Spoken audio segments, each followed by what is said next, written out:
సాధారణంగా పుట్టినరోజు వేడుకలంటే నలుగురికి అన్నదానం చేస్తాం.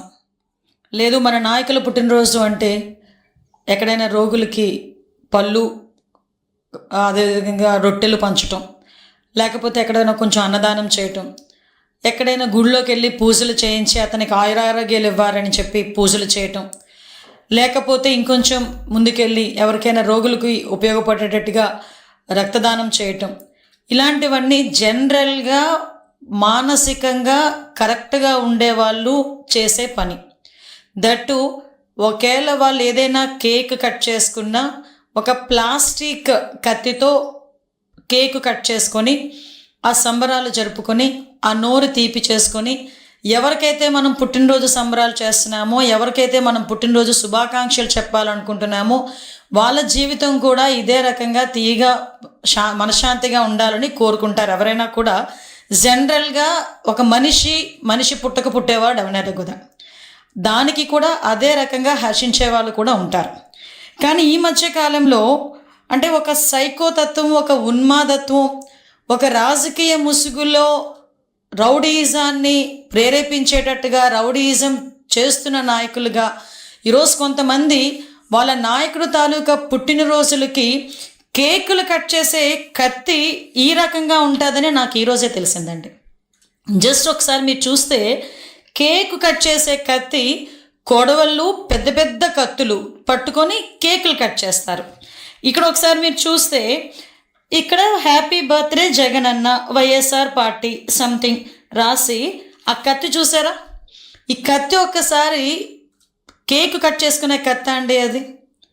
కేకు ఇలాంటి కత్తులతో చూసి కేక్ కట్ చేస్తూ ఒక రకంగా చేయటం ఒక ఎత్తు అయితే, తిరిగి అదే కత్తితో జంతు బలి చేసి ఒక మూగజీవాల ఉసురు తీసుకోవటమే కాకుండా దాన్ని బేస్ చేసుకొని ఇలా రక్తాన్ని తీసుకెళ్ళి వాళ్ళ నాయకుడు తాలూకా ఫ్లెక్సీలో ఫోటోలకి అభిషేకాలు చేసి రప్పారప్పమని నరుకుతా 2029లో ఇదే రిపీట్ అవుద్ది అని చెప్పి స్లోగన్లు ఇచ్చుకునే పరిస్థితి.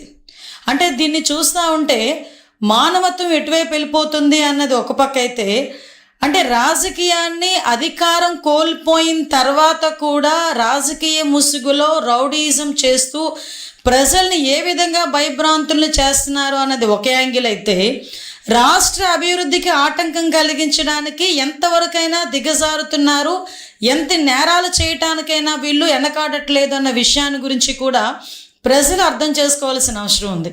మీరు ఒకసారి చూస్తే, నేను జనరల్గా అందరూ కూడా మీ ఇంట్లో మీ పిల్లలవో లేకపోతే మీ తల్లిదండ్రులవో మీ అన్నదమ్ములవో మీరు జనరల్గా జన్మదిన సంబరాలు, పుట్టినరోజు సంబరాలు ఎలా చేసుకుంటారో మనందరి దగ్గర వీడియోలు ఉంటాయి. అంటే ఒకసారి ఇది చాలా మీకు ఇప్పుడు చూపించింది జస్ట్ ఏదో అంటారు కదా, ఒక చిన్న మచ్చు తునక మాత్రమే. నిజంగా వాళ్ళు జంతు బలులు చేసి మేకల తలలు నరికి వాళ్ళే పోస్టులు సోషల్ మీడియాలో పెట్టుకునే స్థాయికి వాళ్ళు దిగజారిపోయారంటే వాళ్ళు ఎంత ఉన్మాదుల్లా తయారవుతున్నారు, వాళ్ళు ఉన్మాదుల్లా వాళ్ళ నాయకుడు ఎలా తయారు చేస్తున్నాడు అన్న విషయాన్ని కూడా ప్రజలు గ్రహించాల్సిన అవసరం ఉంది. ఈరోజు మనం చూస్తానండి, కళ్యాణదుర్గం, ఉరవకొండ, సింగనమల, రాప్తాడు, కదిరి, పుట్టపర్తి, ధర్మవరం, కుప్పం, గోపాల్పురం, ఇలా కాన్స్టిట్యున్సీలు చూసుకుంటే ఇన్ని కాన్స్టిట్యున్సీల్లో అతని పుట్టినరోజుల సందర్భంగా జంతు బలులు చేసి వాటి తాలూకా మూగజీవాల తాలూకా ఉసురు తీసుకోవటమే కాకుండా ఇది తప్పు అని చెప్పిన వాళ్ళని కూడా తిరిగి వాళ్ళ మీద దాడి చేయటం. ఒక గర్భిణి అండి, నిజంగా గర్భం దాల్చారు అంటేనే ఆ కుటుంబంలోని ఆ ఆడబిడ్డని అపురూపంగా చూసుకుంటారు. ఎవరైనా కడుపుతో ఉన్న పిల్ల మనకి కనిపిస్తే బస్సులో కనిపించినా లేచి ఒక సీట్ ఇచ్చే సంస్కృతి. ఆ అమ్మాయి నుంచొని వెళ్తుంది అంటే అమ్మ ఓ దగ్గర కూర్చో అమ్మ అని ఆ గర్భిణీ స్త్రీకి గౌరవం ఇచ్చే పరిస్థితి. అటువంటి గర్భిణీ స్త్రీ అక్కడ బయట వాళ్ళ సంబరాలు చేసుకుంటూ ఇష్టానుసారంగా క్రాకర్స్ కాలుస్తూ ఉంటే ఆ అమ్మాయికి కొంచెం గాబరా అనిపించి కొంచెం దూరం వెళ్ళి మీ సంబరాలు చేసుకోండి అని చెప్తే కడుపు మీద కాలితో తన్నేడంత ఉన్మాదం ఉన్నదంటే ఈ రోజుకి ఆ నాయకుడు నోరిప్పట్లేదంటే జనాలకు ఎటువంటి మెసేజ్ వెళ్తుందో ఒక్కసారి ప్రజలు కూడా మనం ఆలోచించేసుకోవాల్సిన అవసరం ఉందండి. ఈరోజు ఎక్కడో ఏదో మారుమూల గ్రామంలో తెలుసో తెలియకో ఎవడో ఇలా నరికాడు, ఇలా చేసాడు అంటే మనం వాడు ఎందుకు చేశాడు అన్న దాని మీద ఎంక్వైరీ చేసుకోవచ్చు. కానీ చూస్తే సుమారుగా 10 నియోజకవర్గాలకి పైన ఈరోజు ఇదే పందాలో ఒకే రోజు ఒకే తరహాలో ఇలాగే జంతు బలులు ఇచ్చి రక్తాభిషేకాలు చేస్తూ ఉంటే ఇది వెనకాతల జగన్మోహన్ రెడ్డి దగ్గర నుంచి వచ్చిన ఒక పిలుపు అని అనుకోవడంలో తప్పే ఉంది. ఎందుకనంటే ఈరోజు చూస్తూ ఉంటే వాళ్ళ తాలూకా నాయకులేమో పెద్ద పెద్ద కత్తులు తీసుకొచ్చి కేకులు కట్ చేస్తారు. వాళ్ళ తాలూకా కార్యకర్తలేమో రౌడీల మాదిరిగా రోడ్డు మీదకి వచ్చి జంతు బలులు చేసి రక్తాభిషేకాలు చేసి మేము 29లో మేము వస్తే ఈ రకంగా నరుకుతామని బహిరంగంగా చెప్పడమే కాకుండా ఫ్లెక్సీలు వేస్తున్నారు. అయినా కూడా ఎక్కడ ఎవరు కూడా ఇది తప్పు అని చెప్పే పరిస్థితులు వాళ్ళకి కనిపించట్లే. ఒక గర్భిణీ స్త్రీ మీద చేయి చేసుకున్నాడు, కడుపు మీద కాలుతో తన్నాడని కేసు పెడితే ఇంకొక వైసీపీ నాయకుడు బయటకు వచ్చి అతను జనసేన నాయకుడు అని చెప్పి దాన్ని తీసుకొచ్చి రాజకీయం చేయడానికని చెప్పి ప్రయత్నం చేసే పరిస్థితి. నీ నాయకుడు తాలూకా సంబరాల్లో జనసేన నాయకుడు వచ్చి ఎందుకు క్రాకర్స్ కాలుస్తాడు? ఆ మాత్రం ఇంగితో నీకు లేకపోతే పోయింది, కానీ జనాలకు లేదనుకుంటున్నారా? ఈరోజు ఒక్కసారి మనం ఆలోచించుకుంటానండి. ఈ రకంగా వీళ్ళు చేస్తున్న ఉన్మాదాలు ఒకవైపు చూస్తూ ఉంటే, ఇంతకుముందు మీ అందరికీ తెలుసు, ఇంతకుముందు రౌడీయిజం చేసేవాళ్ళంటూ సెపరేట్గా ఉండేవాళ్ళు. నక్సలిజం చేసే వాళ్ళని మనం అరికడుతున్నాం, రౌడీయిజం చేసే వాళ్ళని అరికడుతున్నాం. ఫ్యాక్షనిజాన్ని కూడా గౌరవ ముఖ్యమంత్రి గారు ఏ రకంగా అణిచివేశారో మీ అందరికీ తెలుసు. ముఠా తగాదాలని కూడా ఏ రకంగా అణిచివేశారో తెలుసు.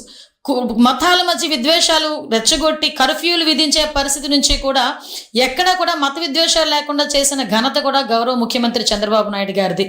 అటువంటి పరిస్థితి నుంచి ఈ రోజు పరిస్థితి ఏందిరా అంటే, వాళ్ళెవరు ఈరోజు రోడ్ల మీదకి వచ్చి ఉన్మాదుల్లా వ్యవహరించే పరిస్థితి కనిపించట్లే. కేవలం రాజకీయ ముసుగులో రాజకీయాన్ని అడ్డం పెట్టుకొని రౌడీయిజం చేస్తూ రౌడీయిజం చేయిస్తూ ఈరోజు ప్రజలను భయభ్రాంతులు గురిచేసి రాష్ట్ర అభివృద్ధికి ఆటంకం కలిగించడానికి ఒక కుట్ర పన్నే విధంగా ఈరోజు మనం కనిపిస్తుంది. ఈరోజు ఇక్కడ మనం ఒకసారి ఒక యాంగిల్ చూస్తానండి. ఈరోజు నేను చాలా కేసులన్నీ చూశాను, క్రోనలాజికల్గా కూడా నేను అన్నీ తెప్పించుకుంటే వీటిలో ఉన్న అన్నింటిలోని కూడా చాలామంది 18 సంవత్సరాల లోపు ఉన్న పిల్లలు కూడా రోడ్ల మీదకి వచ్చి పెద్ద పెద్ద కత్తులు పట్టుకొని తలలు నరికి వాళ్ళ కేసుల్లో కూడా ఇరుక్కున్న పరిస్థితి ఈరోజు కనిపించింది. అంటే నేనేమంటానంటే, ఇంతకు ముందు నువ్వు అధికారంలో ఉండేటప్పుడు గాంజాను తీసుకొచ్చి యువత భవిష్యత్తుని విపరీతంగా నాశనం చేసి వాళ్ళని ఒక సైకోల కింద ఉన్మాదుల కింద కొంతమందిని తయారు చేసిన పరిస్థితి. మళ్ళా తిరిగి ఇప్పుడు అదే రకంగా ఈరోజు బయటకు వచ్చి అపోజిషన్లో ఉన్నప్పటికీ కూడా, ప్రతిపక్షంలో ఉన్నప్పటికీ కూడా ప్రజల్ని భయభ్రాంతులను చేయడానికి అటువంటి చిన్న చిన్న పిల్లల్ని ఈరోజు జీవితాలు నాశనం చేస్తూ ఉంటే వైఎస్ఆర్సీపీ నాయకుడికి కనీసం కనికరం అనిపించట్లేదా? ఈరోజు నేను ఎందుకు మాట్లాడుతున్నానంటే, ఈరోజు చాలామంది నేను చూస్తే ఎంతమందిని ఈరోజు వాళ్ళందరినీ కూడా నేను బయటకు చూసాం. ఎంతమంది ఏ ఏజ్ గ్రూప్ ఆఫ్ పిల్లలు ఉన్నారు, ఎవరున్నారు ఇందులో అని చూస్తే 17 సంవత్సరాల పిల్లలు కూడా ఉన్నారు, ఇందులో 19 సంవత్సరాల పిల్లలు కూడా ఉన్నారు. అంటే నువ్వు ఎలాంటి పిల్లల్ని ఈరోజు బయటకు తీసుకొచ్చి వాళ్ళ జీవితాలు నాశనం చేస్తున్నావు? కనీసం నేను తల్లిదండ్రులు కూడా ఒకటి విజ్ఞప్తి చేస్తున్నా. ఒక రాజకీయ పార్టీ వెనకాతలు పంపించినప్పుడు మీరు ఏ రాజకీయ పార్టీ వెనకాతలు మీరు పంపిస్తున్నారు? ఆ రాజకీయ పార్టీ నాయకుడు తాలూకా చరిత్ర ఏంటి? ఆ రాజకీయ పార్టీ నాయకుడు తాలూకా ఉద్దేశాలు ఏంటి? రేపొద్దున నీ కొడుకుకి ఏమైనా జరిగినా, రేపొద్దున నీ కొడుకు ఏమైనా ఇబ్బంది వచ్చినా రాజకీయ నాయకుడు వచ్చి నిలబడతాడా అన్న విషయం కూడా ఈరోజు తల్లిదండ్రులు కూడా ఆలోచించుకోవాల్సిన అవసరం ఉందండి.